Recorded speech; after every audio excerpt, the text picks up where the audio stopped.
Assalamualaikum warahmatullahi wabarakatuh. Apa kabar kawan-kawan semuanya dimanapun berada? Semoga sehat selalu, masih dalam lindungan Allah Subhanahu wa Ta'ala. Jumpa lagi bersama kami di sini di channel ngobrol seputar horor. Ya, tentunya masih bersama kami nih. Ada Mas Ayung sebagai narator kita yang akan menceritakan sesuatu yang horor-horor tentunya kurang lebih di 30 menit ke depan. Itu saja Mas Ayung. Ya. Silahkan barangkali mau menyapa kawan-kawan di sana. Baiklah, terima kasih Bang Ogan atas pembukanya. Aku nyapa kawan-kawan juga seperti biasa. Assalamualaikum warahmatullahi wabarakatuh. Waalaikumsalam warahmatullahi wabarakatuh. Bismillahirrahmanirrahim. Apa kabar kawan-kawan ngobrol semua? Semoga semua dalam keadaan baik, sehat dan selalu bahagia tentunya kapanpun dan dimanapun saatnya. Ada kami berdua di sini, Bang Ogan, ada saya di ngobrolin yang horor-horor.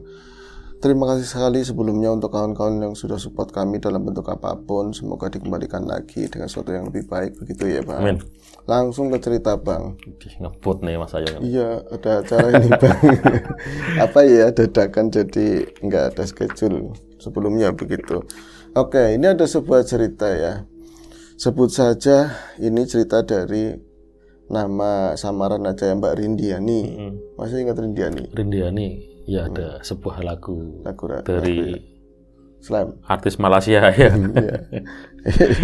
Iya, Rindiani lumayan. Nah, saya suka lagu-lagu itu dulu. Biasanya orangnya cantik nih pasti ini. Rindiani ya, Rindi namanya. Oke, ini Mbak Rindiani mengisahkan beberapa sebuah kejadian di 5 tahun yang silam. Kejadian horor yang menimpa keluarga saya, Mas. Jadi begini.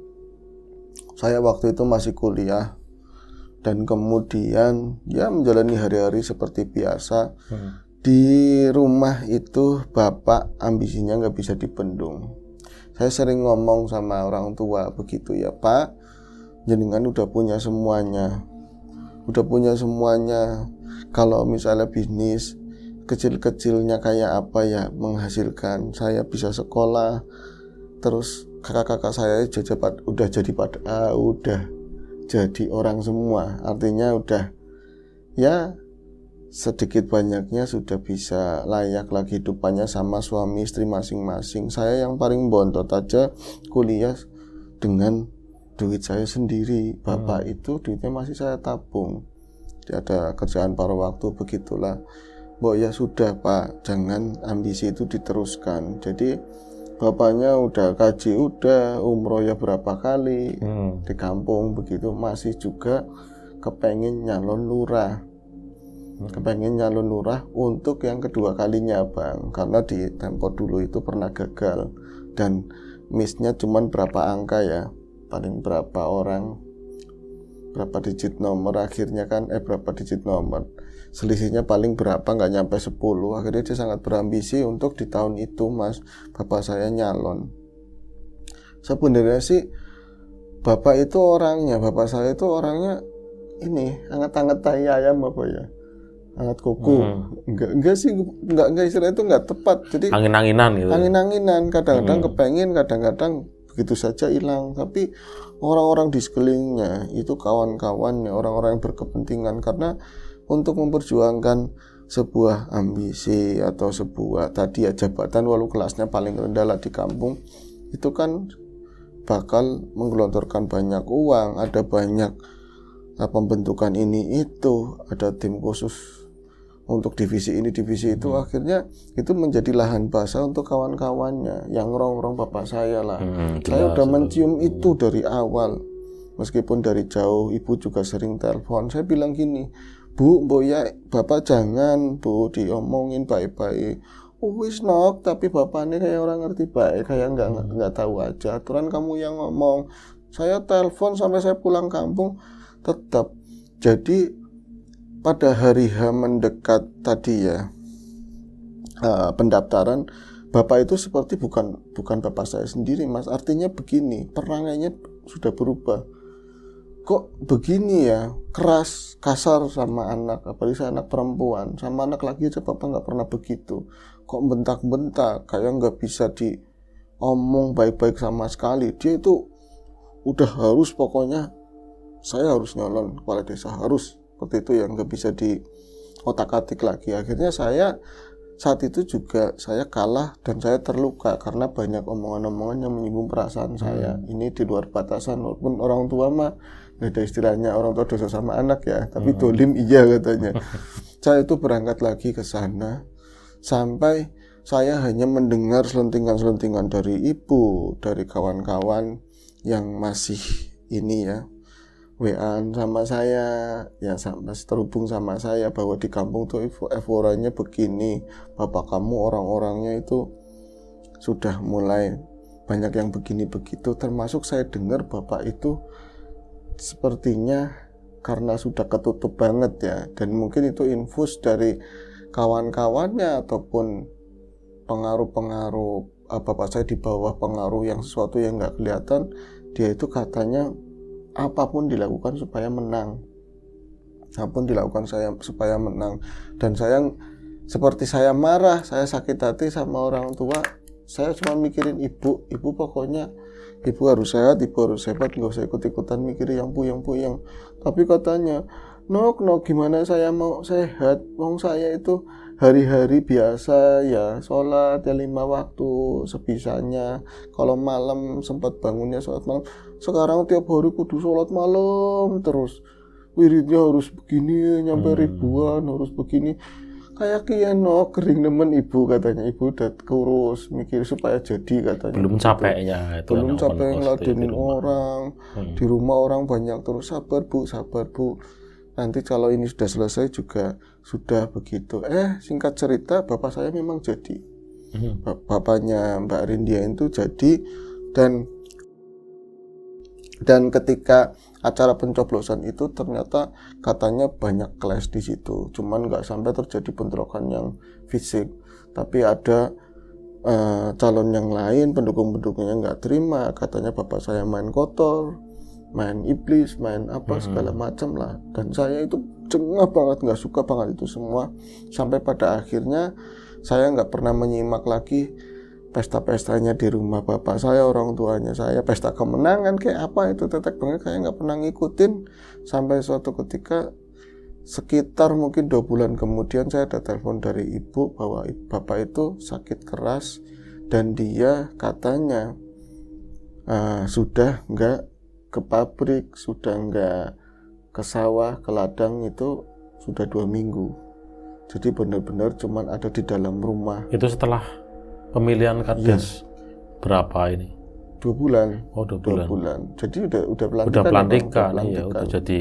Iya, jadi otomatis ya. Sama sekali katanya nggak ke kantor berarti ya, udah nggak ke kantor. Loh kok sampai segitunya, Pak? Sakitnya apa, Bu? Bu angel nok, sakitnya nggak genah.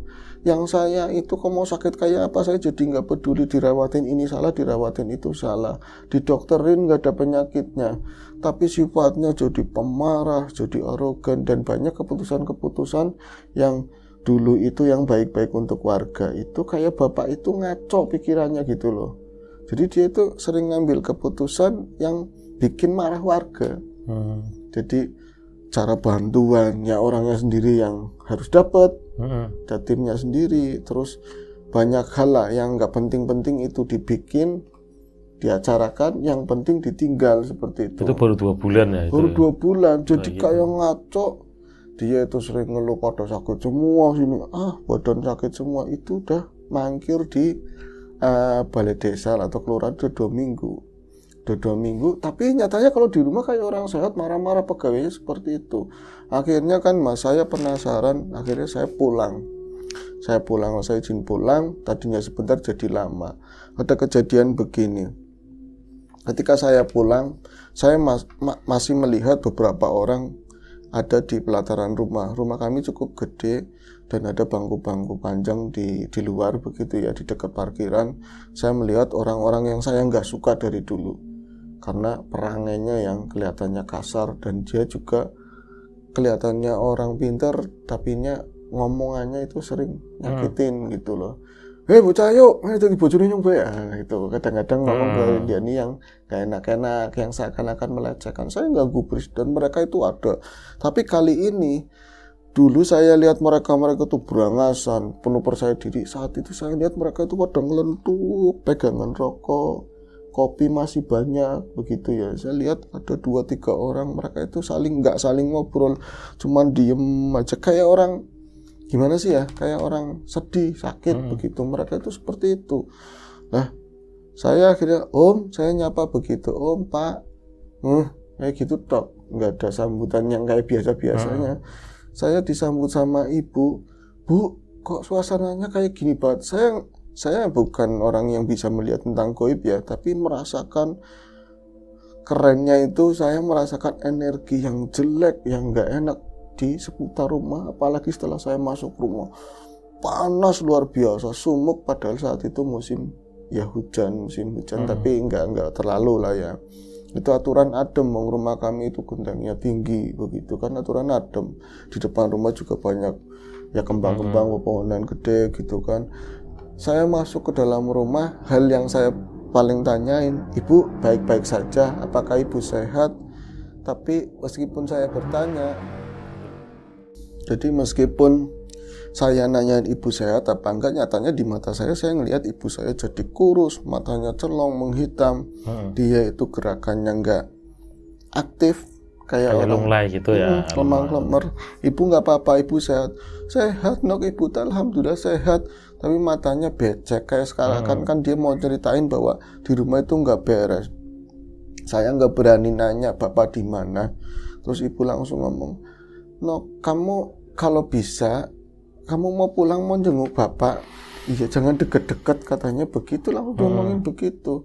Akhirnya semakin diomong begitu, saya pengen semua ini tuntas. Gerah banget itu, perasaan itu panas banget. Padahal saya cuman langsung saya bukalah jaket begitu ya. Saya buka semuanya, cuman tinggal ya pakai kaos begitu. Saya biasa pakai casual. Pas saya ngeliat di mana Bapak itu biasanya di ruang samping dekatnya kolam ikan. Itu mainnya di situ sama biasanya ngeliatin burung. Itu tempat paling adem.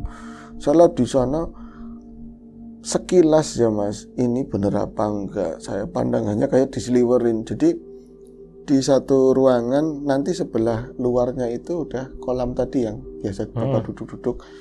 Cuman ada pembatas kaca, itu juga nggak penuh ya. Terus ada hordeng tipis. Saya melihat dari dalam, itu Bapak duduk nggak sendiri. Duduk nggak sendiri katanya Bang. Jadi ada beberapa orang di kiri kanannya dia. Bapak ngobrol sama siapa? Katanya Ibu lagi sendirian. Bapak lagi sama siapa? Nggak ngobrol sih, cuma ada temennya. Akhirnya saya ngumpulin keberanian, karena mungkin Bapak akan marah lagi kayak waktu kemarin-kemarin. Ya saya bilang Bapak perangannya udah berubah. Saya dalam keraguan saya, dalam ketakutan saya, kok tadi banyak orang, ya siapa ya. Takut lagi serius. Bodo amat, yang penting saya nemuin Bapak, salim sama teman-temannya. Pas saya itu ada pintu, saya keluar dari pintu, saya lihat kaget luar biasa, itu sendirian, gak ada siapapun. Bapak itu sendirian. Bapak itu sendirian, dan saya langsung kaget kan. Ya Allah, tadi baru banget Mas saya yang lihat, cuman karang kaca. Dan itu juga bukannya malam hari, itu sore lah, sekitar jam sudah lewat asar lah. Yang lihat Bapak bertelanjang baju, kerokannya itu di mana-mana. Kerokan itu kayak ini belum habis merahnya udah ditimpa lagi, seperti itu. Dia itu badannya udah ringkih begini. Itu di depannya itu kerucuk air yang kolam itu kan. Rokok dipegang itu nyampe latek ya, itu ujungnya itu lantong, itu banyak, nggak diisep, dia tuh ngelamun bener-bener, cuman ada suara saya langsung Assalamualaikum Bapak, Assalamualaikum Bapak, itu nggak disaut-saut, Assalamualaikum Bapak, nggak disautin, tetap nggak disautin. Saya sadar ada yang di belakang saya ngelirik, ternyata ibu itu posisinya udah nangis, tapi nggak ada suara begitu ya. Dipegang lah sininya saya, Nok, seakan-akan dia udah jangan dideketin. Saya tetap mendekat, saya pegang pundaknya Bapak.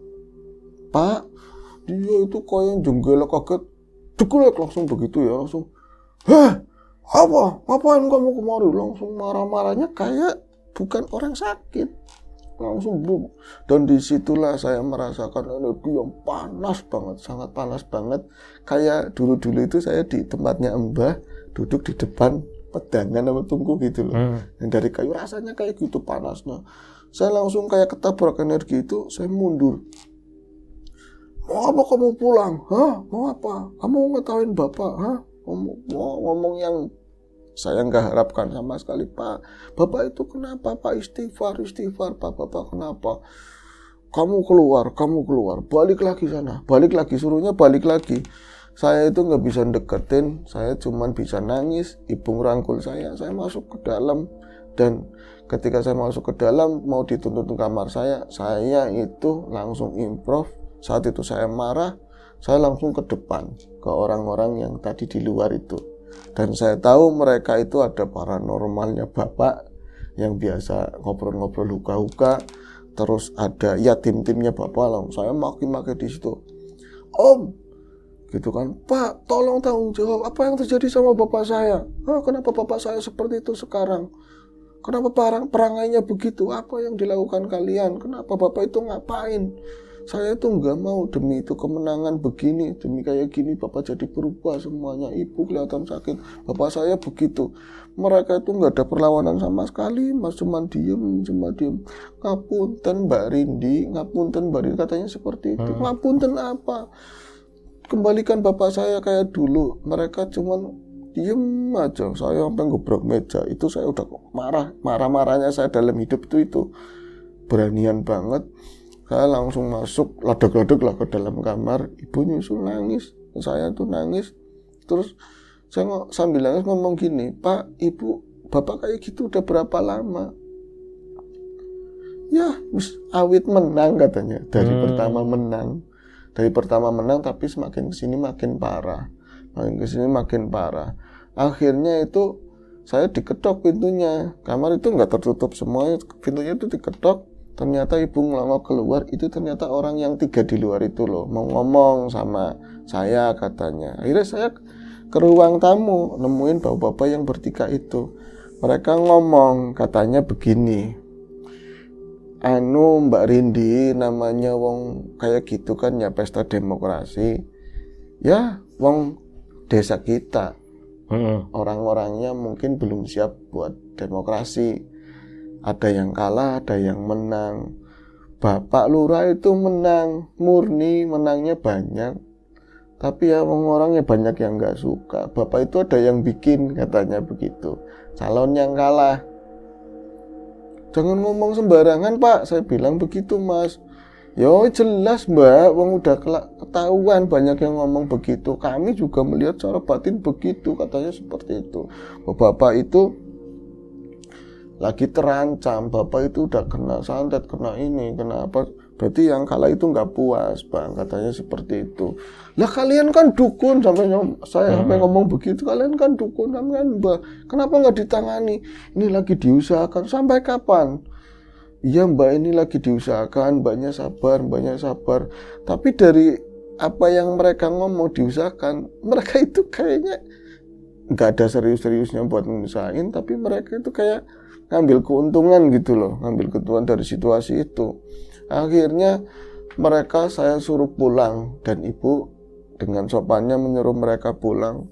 Saya itu masuk, dan ada kejadian malam harinya itu sekitar jam 11 malam. Saya nyari ibu, ternyata ibu lagi ngeliatin bapak lagi-lagi di dekat kolam itu. Ibu waktu nyender di pintu, saya pegang pundaknya, sini Bu, dingin Bu, ayo masuk. Ibu lagi ngapain? Ternyata ibu lagi ngeliatin bapak di luar, di kolam begitu ya, dekat kolam. Nah disitulah ada pemandangan yang saya lagi-lagi itu di luar penglihatan seperti biasa. Bapak itu lagi dikerumunin banyak sosok, tapi saya nggak jelas itu bentuknya apa. Seperti manusia ya, nyatanya mirip kayak manusia, tapi gedenya lebih-lebih dari sosok kita. Tapi ya kayak ada buntutnya, tapi ya tangannya terlalu panjang. Terus nggak jelas, padahal itu ya ada lampu, cuman bayangan hitam-hitam lah, kayak semacam bulu-bulu hitam lah seperti itu. Saya sampai teriak kaget. Ya Allah, astagfirullahaladzim, itu apa? Nok, kamu kenapa Nok? Sampai ibu diomongin begitu. Jadi ibu tuh nggak ngeliat sosok-sosok yang ntarin bapak. Saya nyampe jangan apa-apain bapak saya, jangan apa-apain bapak saya itu mendekat, tapi mereka nggak melakukan apapun yang di sekeliling bapak, saya semacam kayak ditabrak angin kenceng atau apa, saya kebanting ke belakang, dan saya tuh roboh, nabrak tembok, badan saya sakit semua. Saya cuma bisa nangis, saya nyebut, ya Allah ini apa, ya Allah ini apa. Pada saat saya itu kesakitan di bawah, makhluk-makhluk itu seakan menghadap ke arah saya, dan entah dari arah jauh itu ada yang lebih gede lagi, itu pemimpinnya makhluk-makhluk itu. Mungkin dia cuman, saya lihat cuman ada mata satu biji merah banget, seakan-akan ngomong, mungkin itu bahasa batin atau apa ya, kamu jangan ikut campur, katanya begitu. Saya jangan ikut campur, saya tangkap begitu. Saya takut, terus terang saya langsung keluar dari situ, saya lari ke depan. Nggak ada tempat lain yang dituju kecuali saat itu bukan saya nggak peduli sama ibu, saya langsung ke rumah teman saya yang paling akrab, namanya Tuti. Tuti itu anaknya Pak Ustadz, tapi Ustadz guru-guru ngaji. Itu biasa. Loh biasa, dia mulang di madrasah, tapi kalau hari-hari itu ya ngaji Iqra begitu buat anak-anak. Dan saya di sana itu nangis sama si Tuti, saya curhat, dan orang tuanya ternyata paham, dan orang tua itu termasuk musuh bapak saya. Secara inilah ya, mendukung lah, dukungannya dia ikut di yang sebelah. Terus tapi saya nggak pernah memikirkan tentang perbedaan itu ya, saya tetap sopan, dia juga ngurung ngaji saya. Kata Tuti, Rindi, saya itu nggak bisa ngomong apa-apa, saya nggak paham yang semacam itu. Ngomong sama bapak, saya itu dari dulu bapaknya Tuti itu ngertinya ya cuman guru ngaji begitu, nggak tahu kalau dia itu alimah, ngerti yang seperti itulah. Akhirnya saya nanya dia, ndak apa-apa, bismillah wis, moga-moga bapakmu bisa keluar dari situasi itu. Terus saya tidak main, suruh tidur di situ, nggak apa-apa, yang tanggung jawab saya. Besok paginya ngalamin kejadian yang sama. Makhluk-makhluk itu terus ngerubutin bapak saya. Secara dohir bapak itu makin lesek. Dan terakhir ada di tempat tidur. Akhirnya saya ke rumahnya si Tuti lagi. Saya paksa, setelah saya tahu ternyata bapaknya Tuti itu paham dunia kayak gitu, aslinya kejadiannya seperti apa. Akhirnya digelarlah semuanya sama Pak Ustadz, bapaknya Tuti itu. Maaf Mbak Rindi, saya itu nggak bisa menghakimi siapapun, katanya begitu. Tapi kalau omongannya mbah-mbahnya bapaknya jenengan, katanya ditembak sama lawannya, itu nggak bener, katanya begitu. Ya, yang mau disantet nggak terima kalau mereka itu kalah, itu nggak bener. Itu yang saya lihat, itu yang ke bapaknya jenengan, makhluk-makhluk itu yang bikin perangainya seperti itu, aslinya itu dari dia sendiri. Seperti itu kata Pak Ustadznya. Iya, kata Pak Ustadznya begitu. Jadi maaf banget, bapaknya jenengan ambisinya memang seperti itu, didukung dari kawan-kawannya yang memang pengen mendapatkan keuntungan lah, yang dari tadi ya ada pemilihan tersebut. Dan dia itu yang penting ngeluarin duit, sementara yang nyari dukun, yang nyari mbak itu nyampe terkait sama sesuatu yang besar banget, yang gede banget, yang hitam. Jadi pelurunya nggak tahu dia, tapi yang penting menang, apapun yang dilakukan yang penting menang. Ini aslinya kalau menang itu bapakmu, Pak Lurah itu, nanti musuh-musuh yang lawan itu bakal dibinasakan sama sosok-sosok ini. Tapi wallahu alam, musuh-musuhnya itu ada yang ngafir. Ya maaf lah, orang baik tujuannya benar, tetap aja dilindungi sama Gusti Allah.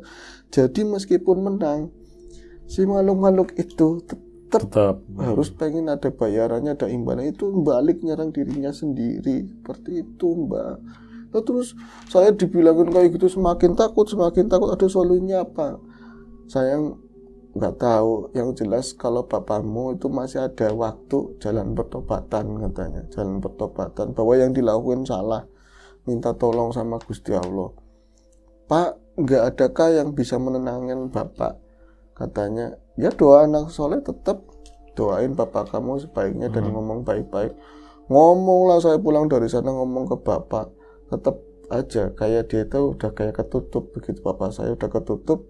Akhirnya setelah berapa hari kemudian dan saya udah nggak balik lagi ke tempat kuliah, bapak itu meninggal.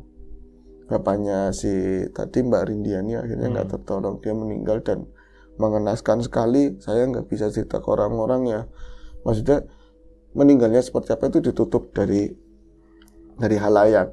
Itu tapi mengenaskan Mas, dari badannya aja itu saya cuma bilang sedikit biru-biru semua begitulah. Nah itu.